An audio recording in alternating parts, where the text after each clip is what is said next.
Thank you so much, Mr. Chairman. And to be clear, I'm not going to ask any questions of this witness because this witness has revealed that she has no intentions of answering questions. But instead, I'm going to ask some very basic questions really quickly of my colleague, Becca Balint, if she will answer right or wrong, raping children. Wrong. Right or wrong, killing random citizens.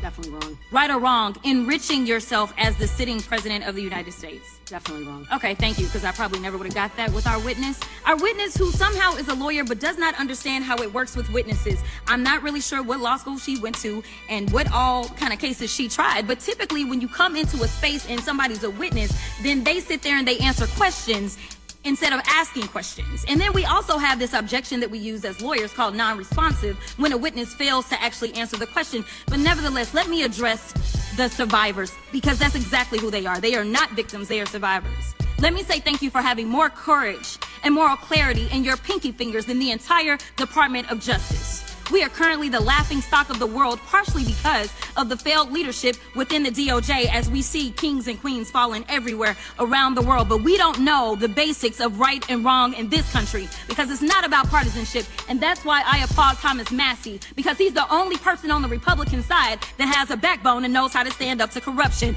But nevertheless, let me keep going.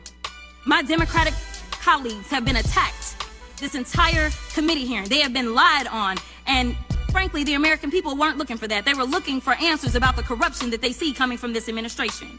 In the written testimony of this witness, of this particular witness, she stated that when she took office, she had two main goals. The first was to end the weaponization of justice, and second, to return the department to its core mission. Not only have you lied about both, you've intentionally done the exact opposite. You're spending more taxpayer resources arresting journalists than you are prosecuting pedophiles and creeps. In fact, your boss, the President of the United States, stated that this administration, quote, took the freedom of speech away.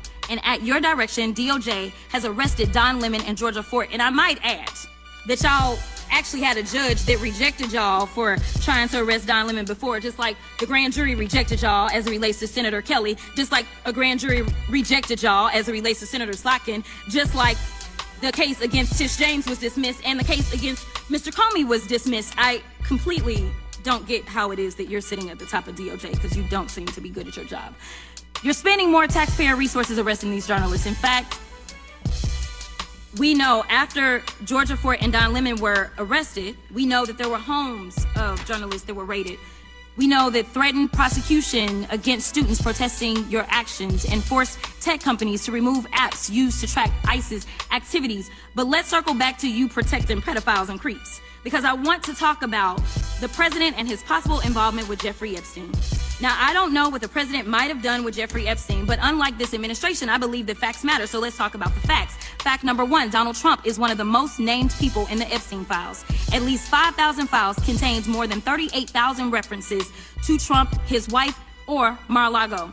Fact number two, Jeffrey Epstein and Ghislaine Maxwell made young girls available to Trump on multiple occasions. For example, according to this file, Ghislaine Maxwell presented a young girl to President Trump who spent more than 20 minutes apparently flirting with her. Here's another example. This shows notes from FBI investigators that describe Jeffrey Epstein transporting a victim to Mar-a-Lago to meet with President Trump, where he bragged to Trump that, quote, this is a good one. Now, I'm not saying that the president is a pedophile, but there is a lot of evidence in these files that suggests that he's very close friends with a lot of men who are pedophiles. What's crazy about all of this is just that this is a big cover-up, and this administration is engaged in it. In fact, this administration is complicit.